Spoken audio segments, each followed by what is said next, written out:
Hey, I'd like to welcome you to another episode of Mission Matters. My name is Adam Torres, and if you'd like to apply to be a guest on the show, just head on over to missionmatters.com and click on Be Our Guest to apply. All right, today I have David Tam on the line, and he's CEO and founder of Pencerita. David, welcome to the show. Thanks for having me. I really appreciate it. All right, David, so excited to get into Pencerita and learn more about your mission. So just to get us kicked off, we'll start this episode the way that we start them all with our Mission Matters Minute. So, David, we at Mission Matters, we amplify stories for entrepreneurs, executives, and experts. That's our mission. David, what mission matters to you? Gosh, thanks for asking, Adam. So, at Pencerita, our mission was to give people a better way to tell their story, preserve their legacy, so they can be remembered how they want to be remembered and when they want to be remembered, right? So I think a lot of people can empathize that, you're getting kind of frustrated with the status quo regarding privacy, intentionality, and even like creative medium. So our mission was to give the world a free platform where you're back in control of your narrative.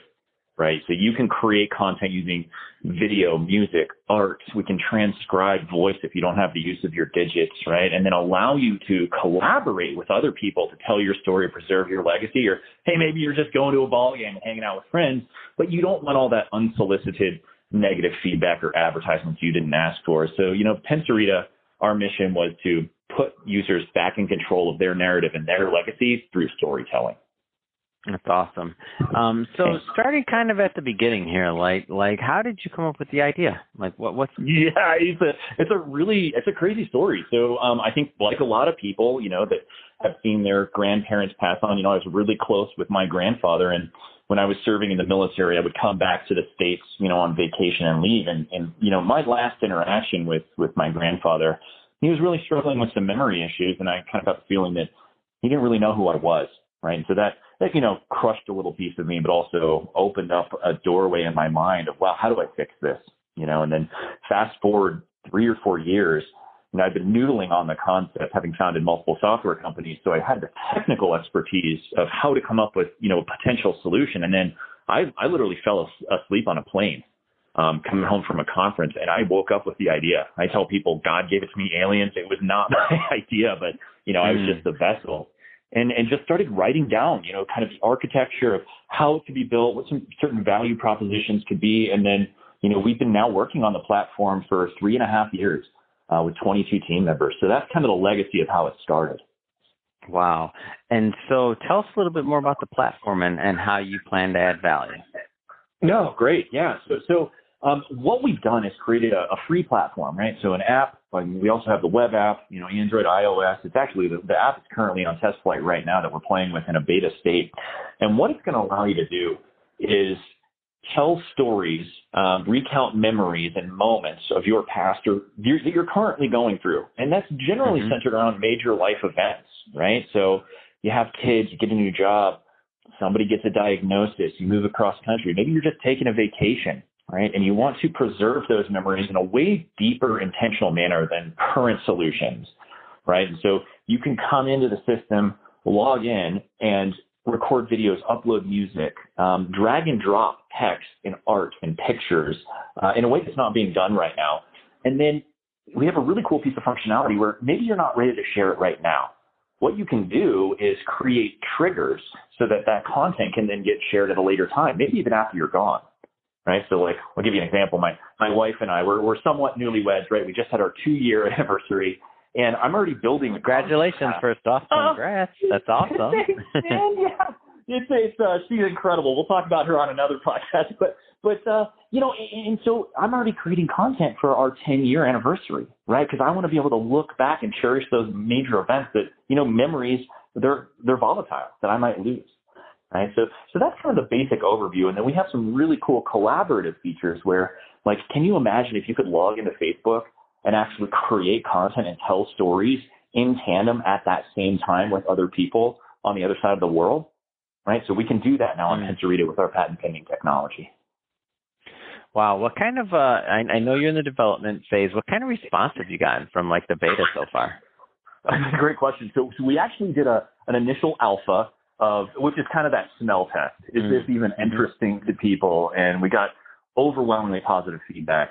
But there was a lot of need for features that, let's say, older folks would use, or that people that are not native English speakers would use. So now we're moving into a beta with 200 people, with different cohorts, right? So 55 and above, or newlyweds, to make sure that we're reaching them where they are.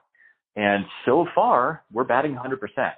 There seems to be a really big need right now for telling our story, preserving our legacy, just because, I kind of look at social media as a crash test experiment, Adam. Like, we didn't really know what we were doing, and it has caused some negative impacts on society. So we're trying to make good on that. And through the beta feedback, building the features that people will actually use. So overwhelmingly good, but still going in very cautiously, if that makes sense. So take me through the kind of like the user experience and how to use it. And I know it's still in development, but I'm just trying to get a feel for your vision of this. So take me through the user experience. Totally. Yeah, we were actually just on the line with developers this morning. It's what we do every day. And so, when you log into the platform, you really want that warm hug to know, okay, this is where I'm getting started, and this is what other people are doing. So when you log into Pencerita, you've got a welcome screen. And what it's going to do is actually share with you some major life events or content that other users have created, but then elected to go public, right? Say, I'm willing to share this with the community. And so you can see, stories of happiness and victory in life, and so that you can get inspired, right, along your creative journey. And then right below that, you have the ability to either use one of our curated content paths, meaning we've actually had a professional writer come in and interview people that have gone through major life events. Like, one of our first content paths was a gentleman who lost his father to Alzheimer's. So we interviewed him, and we wrote 20 questions that he wished he could have asked his father before he passed, right? So if you're not a super creative type, you can go in and select some major life events, and we've curated questions for you to answer using whatever type of media you would like. Whether you just want to write a story, you want to take pictures, you want to upload art, you want to play some music, you can do all of that. Or you can just choose your own adventure. You can create from scratch. Like I'm doing one right now for my little corgi Lola of when we got her, and her as a little puppy, and then we've got pictures and music, and then I've got my wife in there, and then nobody gets to see it until I'm ready. And then I can create those rules of engagement of, show this to XYZ people at ABC date, or based off of world events and other triggers. Does all that make sense? So absolutely. And so when I think about applications for this, whether you're, as you mentioned, a parent, newlywed, or just in general, it's kind of like documenting and creating a time capsule for your life overall, and sharing things as you choose to, as those events come up, whether it's a milestone or otherwise. Am I kind of off on that, or is that somewhat right? No, you're right on. Why don't I'll give you some real world scenarios. So our beta testers, they're not just doing this in a vacuum. They're actually using this for their lives right now. So we've got one gentleman, we'll just go by first name. His name is Jim, and he just adopted a little baby boy. And it's just not appropriate to put all that information on Facebook, nor does he want that unsolicited feedback, And so what he's doing is creating content and telling stories about from day one adoption all the way up until, he's starting to, make little babbling noises and stuff, and it's beautiful. And so he can share all of that, with his son, if he so chooses, or even with birth mother, if she's ready and wants to know about the story, right? Another one is my grandmother, right? So she's getting in her older, up there in age, and all we have really is photo albums. And so we're starting to preserve, those memories, but then create proactive memories posthumously, right? So I've got little nieces and nephews that by the time they get married or graduate college, she's not going to be around. So we're creating content right now of, hey, congratulations on your big day, I love you, so that her father, can hand her a tablet on her special day years after grandma has been gone and say, hey, grandma has something to tell you. That's never really been done before. Yeah. And then we've got another one that's, it's a couple that's getting married, right? And their relatives, because of COVID, aren't able to actually travel to the location. So we're giving them Pencerita so they can be there with them like a Zoom call, but then also upload their content and kind of relive that event through other people's eyes anytime they want. Yeah. Wow, what a great story, and I can see how there's just the value of this. And when we think about stories, I think this is definitely kind of I've seen people do maybe some like legacy books and some other things in the past, and like you said originally, or just in general, how I remember just like photo albums and things like that. And so this seems like I've seen like grandparents, other things like that. So this seems like kind of like the evolution. Like this is the new photo album. This is the new everything. This is like something that when you think about as you transition through life and as others transition through life, like it's one of those thoughtful things that can really make a difference in kind of making sure that your message and story is shared and passed down, right? Yeah, that's really the goal and the hope is really just to make the world a better place through storytelling. It's like, if you don't get along with someone or you don't agree on a certain point, as long as we don't take it on face value, we actually get to understand the why behind their perspective and hear their story. Oftentimes that allows us to kind of meet in the middle, right? Reduce conflict, create peace, and understand other cultures, right? Even across the state or across the country. And I think there's a lot of value there opposed to let's create something that's based off of, dopamine hits and likes. Let's really get a little bit deeper as a community. And I think the world needs that at this place. So thank you for saying that.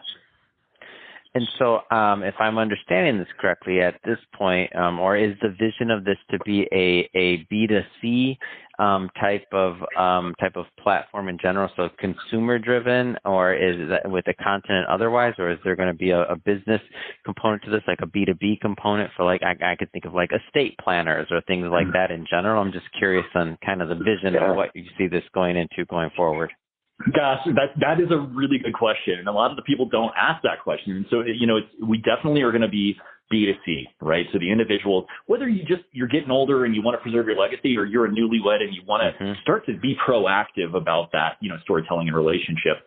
Cause you never know, tomorrow's not guaranteed. Right. And so for the B2B piece, it's going to be big because we're already talking to assisted living homes, orphanages, we're a children's hospital, right? Cancer ward in particular. Yes, absolutely B2B in those capacities, estate planning, legal for sure. But I also, when we're talking about philanthropy we're talking with several national organizations that are building homes for, disabled veterans that are helping with, the Salvation Army, all those other kinds of organizations. We have the ability to just give this to them for free and imagine the therapeutic value when somebody that's going through something difficult can see all these other people that have made it through and how they made it through with the deep intentional storytelling behind it. I think there's real value there from a B2B perspective, Absolutely. A huge amount of value. I see it very clearly. It's going to be great. I mean, I wish you much more continued success with the project. And that being said, if somebody's listening to this, David, and they want to get involved, or they want to learn more, I mean, like how do they do that? Oh, absolutely. Yeah. So if you want to just go to the website, it's Pencerita, PENCERITA.com. We've got to sign up for a newsletter that we're going to be sending out on a regular basis. We can cohort videos and system previews and that kind of stuff. And then we can also, if you just want to follow us, we have a Pencerita Facebook page and LinkedIn where we're posting regular content if you'd like to reach out. That's awesome. And so in terms of as you kind of continue to grow the beta and otherwise, like what are some of the ideas you've kicked around in terms of like scaling it and user acquisition? Like what are some of the things that you think are going to happen in the future? Yeah, awesome question. So we're actually we're building our go-to-market strategy with an individual that was the chief of staff of Starbucks. Right. So we've got billion-dollar fingerprints on the go-to-market strategy with a lot of high-level influencers. We've got 10 to 15 influencers and celebrities that are going to be helping us launch it domestically. And then we've got a multitude of international trademarks because there's particular cultures where storytelling is really important, right? So like Mexico, Dia de los Muertos and your quinceañeras, it's, we want to remember our elders, and it's typical for, 3 or 4 generations to live under one roof, and so we're being very intentional about customizing the platform to make sure that the platform is meeting those consumers where they are, that it's germane to their culture. So it's going to be a combined effort of domestic media efforts, influencers, and then internationalization through word of mouth. Yeah, that's great. As it has to be, because what you're doing is big, and it's a big idea, and to break through and cut through the noise, even with a great big idea, like you got to do something special. So that's awesome, and glad that we could do our part over here to get your message out as well. That being said, one more time, I want that website again. And for the people listening, don't worry, we're going to put that in the show notes again. But I want people to go check this out. What's the website again? Thanks so much, Adam. It's Pencerita.com. Pencerita.com. Fantastic. And again, we'll put that all in the show notes. And speaking of the audience, if this is your first time listening to a Mission Matters episode or engaging with our platform, we're all about bringing on entrepreneurs, executives, and experts and having them share their mission, the story behind why they do what they do, how they're doing it, and really what we can all learn from it together and how we can all benefit and grow from that information. If that's the type of content that sounds interesting or fun or exciting to you, hit that subscribe button, because we have many more mission-based individuals just like David coming up on the line, and we don't want you to miss a thing. David, once again, it's been a pleasure having you on the show. Thanks again for coming on. Adam, thanks for having me. I appreciate you, sir.